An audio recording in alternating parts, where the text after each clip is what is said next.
Morning बच्चों, आज हम अपने कक्षा 10वीं के अलजेब्रा में हल करेंगे प्रश्न संख्या 6.1 की चौथी सवाल तीनों पद्धतियों के द्वारा। बच्चों, चौथी सवाल में हमें पद्धति स्पष्ट रूप से दी गई है कि दी गई जानकारी का माध्य अनुमानित पद्धति के द्वारा ज्ञात करो। लेकिन हम अनुमानित पद्धति के द्वारा ही नहीं बल्कि अपने प्रैक्टिस के लिए सबसे पहले प्रत्यक्ष पद्धति, उसके बाद अनुमानित पद्धति और तीसरा पद विश्लेषण सोपान पद्धति द्वारा ज्ञात करेंगे। तो चलिए हल करते हैं अपनी चौथी सवाल। कुछ बागान मालिकों के संतरे के उत्पादन की बारंबारता बंटल सारणी नीचे दी गई है। इस आधार पर उत्पादन का माध्य अनुमानित पद्धति से ज्ञात करो। बच्चों देखो, पद्धति स्पष्ट रूप से दी गई अनुमानित पद्धति। परीक्षा में अगर अनुमानित पद्धति दी गई तो आपको ये माध्य अनुमानित पद्धति से ही ज्ञात करना। यहाँ सिर्फ हम अपनी प्रैक्टिस के लिए तीनों पद्धतियों से सवाल को हल करेंगे। 6 कॉलम की सारणी। पहला उत्पादन 1000 रुपयों में, पहला वर्ग 25 से 30, दूसरा 30 से 35, तीसरा 35 से 40, चौथा 40 से 45, पाँचवा 45 से 50। दूसरे कॉलम में बाग मालिकों की संख्या। पहले वर्ग की बारंबारता 20, दूसरे की 25, तीसरे की 15, चौथे की 10 और पाँचवें की 10। अब इसे सबसे पहले हम हल करेंगे प्रत्यक्ष पद्धति। 4 कॉलम की सारणी। पहला कॉलम उत्पादन 1000 रुपये में, इसे किसके द्वारा दर्शाएंगे? एक्स के द्वारा। फिर दूसरा कॉलम होगा वर्ग मध्य, जिसे हम एक्सआई द्वारा दर्शाते हैं। बाग मालिकों की संख्या, ये जो बारंबारता दी है क्या होगी? F I. अंतिम कॉलम होगा एक्स आई गुणे एफ आई। उत्पादन एक्स, जैसे जैसे प्रश्न में वर्ग दिए गए पांचों वर्ग, उसे हम लिखेंगे 25 से 30, 30 से 35, 35 से 40, 40 से 45, 45 से 50। वर्ग मध्य 25 धन 30/2, 55/2 करेंगे 27.5, 30 धन 35/2, 65/2 करेंगे 32.5, 35 धन 40/2, 75/2 करेंगे 37.5, 40 धन 45/2, 85/2, 42.5, 45 धन 50, 95/2, 47.5। बच्चों, ये था हमारा वर्ग मध्य। कैसे निकाला? ये दोनों संख्याओं को जोड़ करके 2 से भाग दिया। इसी तरह से हमने पांचों वर्गों के साथ अपना वर्ग मध्य निकाला। अब बाग मालिकों की संख्या एफ आई, ये कहाँ से मिलेगा? प्रश्न से। पहले वर्ग की बारंबारता 20, दूसरा 25, तीसरा 15, चौथा 10, पाँचवा 10।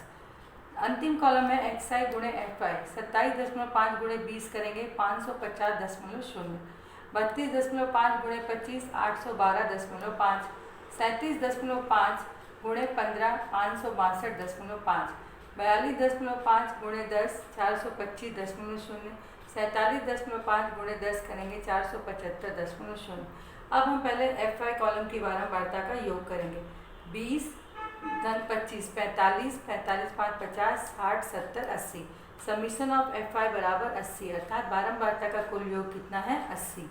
एक्स आई गुणे एफ आई का कुल योग करेंगे 5 5 10, यहाँ पे कितना हो जाएगा? दशमलव लगा के 0, हासिल लगे 1, 2 2 4 1 5, 5 5 10, 5 15 के 5, हासिल लगे 1, 5 1 6, 7 7 6 13, 14 15 15 और 7 22 के 2, हासिल लगे 2, 5 2 7, 8 7 15, 15 5 20, 20 4 24 4 28, 2825.0। दशमलव के बाद 0 का मतलब नहीं रहता, इसलिए हमने उसको पहले हटा दिया। Summation of F I X I कितना होगा? 2825। बच्चों, फिर भी मैं लगा देती हूँ कि कहीं आपको कन्फ्यूजन ना हो कि हाँ यहाँ पर दशमलव नहीं लगाएगा। ये कितना है? 2825.0। अब आप भी जानते हैं दशमलव के बाद 0 का कोई मतलब नहीं रहता, लगे चाहे न लगे, इसलिए हमने यहाँ पर हल करते समय दशमलव के बाद 0 को हटा दिया। अब प्रत्यक्ष पद्धति द्वारा माध्य ज्ञात करने का सूत्र क्या होता है? एक्स बार बराबर summation of F I X I upon summation of F I. Summation of F I X I मतलब चौथे कॉलम का कुल योग कितना है? 2825। 2825 बटे बारंबारता का कुल योग कितना है? समीशन ऑफ एफ आई 80 बटे 80। हर में से 0 हटाया, अंश में एक स्थान पे दशमलव लगाया। एक्स बार बराबर 282.5 बटे 8। 282.5 में 8 से भाग देंगे, माध्य होगा एक्स बार बराबर 35.31। ये था हमारा प्रत्यक्ष पद्धति द्वारा माध्य। अब हम अपनी दूसरी पद्धति का उपयोग करेंगे, जो है अनुमानित माध्य पद्धति। बच्चों देखो, दूसरी अनुमानित पद्धति जो कि हमें प्रश्न में पूछी गई है। 5 कॉलम की सारणी। पहला उत्पादन एक्स, दूसरा वर्ग मध्य एक्स आई, तीसरा D bar is equal to X I minus A, अर्थात हमारा अनुमानित माध्य। यहाँ पे चौथा बारंबारता एफ आई, पांचवा एफ आई गुणे डी आई। उत्पादन जो कि हमें प्रश्न में दिया गया है वर्ग है 25 से 30, जैसा यहाँ पे प्रश्न में दिया गया था। अभी आपने देखा प्रत्यक्ष पद्धति में पांचों वर्गों को हमने यहाँ पे लिख लिया। वर्ग मध्य भी हम पहले की पद्धति द्वारा ही ज्ञात करेंगे, जैसे प्रत्यक्ष पद्धति में किया था। 25 और 30 को जोड़ करके 2 से भाग दिया 27.5। इसी तरह से अन्य वर्गों के भी दोनों निम्न सीमा उच्च सीमा को जोड़ करके 2 से भाग दे करके हमने अपने वर्ग मध्य को निकाला। अब इसमें वर्ग मध्य कितने का है? 5 वर्ग मध्य 1 2 3 4 5। विषम संख्या होने के कारण 2 वर्गों को ऊपर छोड़ेंगे, 2 वर्गों को नीचे छोड़ेंगे। हमारा अनुमानित माध्य होगा 37.5, अर्थात xi ऋण a का मान कितना हो गया? 37.5। fi बारंबारता हमें प्रश्नानुसार है 20, 25, 15, 10 और 10। अब हम निकालेंगे अपने d बार का मान। xi ऋण a 27.5 से ऋण 37.5 को घटाएंगे, ऋण 10, 10.5 कट जाएगा। अगर ना भी कटता हो तो आप यहाँ पर इस तरह से लिख सकते हैं 0.0। यहाँ पर भी 0.0 ले लीजिए, यहाँ पर भी 0.0, यहाँ पर भी 0.0 हो जाएगा। कि कन्फ्यूज़न नहीं होना चाहिए आप लोग को, किसी प्रकार का कोई संदेह नहीं होना चाहिए। 27.5 ऋण 37.5, 0.5 से कट के 0, ऋण 10.0, 32.5 ऋण 37.5 घट करके ऋण 5.0, 37.5 ऋण 37.5 कट के 0, 42.5 ऋण 37.5 5.0, 47.5 ऋण 37.5 10.0।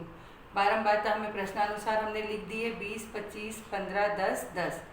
पांचवा कॉलम fi गुणे di, अर्थात ऋण 10 गुणे 20 ऋण 200, ऋण 5 गुणे 25 ऋण 125, 0 गुणे 15 0, 5 गुणे 10 50, 10 गुणे 10 100। पहले दोनों ऋणात्मक संख्याओं को जोड़ेंगे। ऋण 200 धन ऋण 125 ऋण 325, 50 धन 100 कितना हो गया? 150।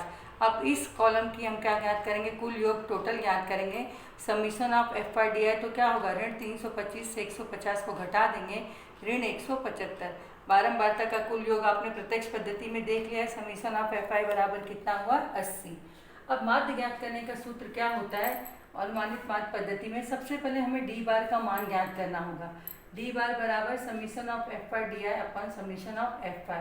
डी बार बराबर ऋण 175/80 भाग देंगे ऋण 2.19। एक्स बार क्या होगा? माध्य क्या होगा? a धन डी बार। a का मान कितना है? 37.5। 37.5 धन कोष्टक में ऋण 2.19, 37.5 ऋण 2.19 घटा देंगे। एक्स बार बराबर 35.31। बच्चों ये 35.31 है, लेकिन यहाँ पर उत्पादन कितने में दिया? 1000 रुपये में। इसीलिए अंत में हम क्या करेंगे? इसमें 1000 से गुणा करेंगे तो हमारा कितना हो जाएगा? इसमें 1000 से गुणा करेंगे तो 35,310 रुपये हो जाएगा। 2 अंक पे 10 लग करके क्या होगा? खत्म होगा। 35,310 हमारा संपूर्ण उत्तर होगा। आपने देखा प्रत्यक्ष पद्धति में भी माध्य क्या था? 35.31। अनुमानित पद्धति में भी माध्य कितना है? 35.31। अब हम तीसरी पद्धति का उपयोग करेंगे जो है पद विचलन सोपान पद्धति, 6 कॉलम की सारणी। जो हमारी तीसरी पद्धति पद विचलन सोपान पद्धति, शॉर्टकट में पद विचलन पद्धति, 6 कॉलम की सारणी। पहला उत्पादन जो कि वर्ग है प्रश्नानुसार, दूसरा वर्ग मध्य जैसे प्रत्यक्ष पद्धति और अनुमानित पद्धति में किया था, तीसरा डी बार का मान xi माइनस a अनुमानित पद्धति में हमने लगाया। इसमें बढ़ा क्या है? केवल u बार। u बार बराबर क्या है? d bar upon h। h मतलब क्या होता है? वर्ग अंतराल, अर्थात उच्च सीमा से निम्न सीमा को घटाना। 30 में से 25 को घटा देंगे तो वर्ग अंतराल कितना होगा? 5। डी बार के सभी मानों में हमें क्या करना होगा? 5 से भाग देना होगा। तो हमें किसका मान मिलेगा? u बार का, क्योंकि u बार बराबर d बार अपॉन h। यहाँ पे देखेंगे ऋण 10/5 करेंगे, 5 दूनी 10, ऋण 2, ऋण 5/5, 5 एकम 5, 0/5 0, 5/5 1, 10/5 कितना हो गया? 2। fi बारंबारता कहाँ से मिली है? प्रश्नानुसार पहले वर्ग की 20, दूसरे की 25, तीसरे की 15, चौथे की 10 और पांचवे की 10। अंतिम कॉलम है हमारा fi गुणे ui। ऋण 2 गुणे 20 ऋण 40, ऋण 1 गुणे 25 ऋण 25, ऋण 40 ऋण 25 मिलके कितना हो गया? ऋण 65। 0 गुणे 15 0, 1 गुणे 10 10, 2 गुणे 20 20। सबसे पहले जैसे ऋणात्मक संख्याओं को जोड़ा ऋण 65, उसी तरह से 10 और 20 को जोड़ेंगे कितना होगा? 30। बारंबारता का कुल योग समीशन ऑफ fi बराबर कितना है? 80। हम प्रत्यक्ष पद्धति में देख चुके हैं, अनुमानित पद्धति में देखें। अब हमें ज्ञात करना होगा टोटल FI गुणे UI का समीशन ऑफ FI UI। ऋण 65 में से 30 को घटाएंगे, ऋण 35। अब पद विचलन सोपान पद्धति द्वारा माध्य ज्ञात करने के लिए सबसे पहले U बार का मान ज्ञात करते हैं। U बार बराबर summation of FI UI upon summation of FI। U बार बराबर ऋण 35/80 भाग देंगे ऋण 0.435।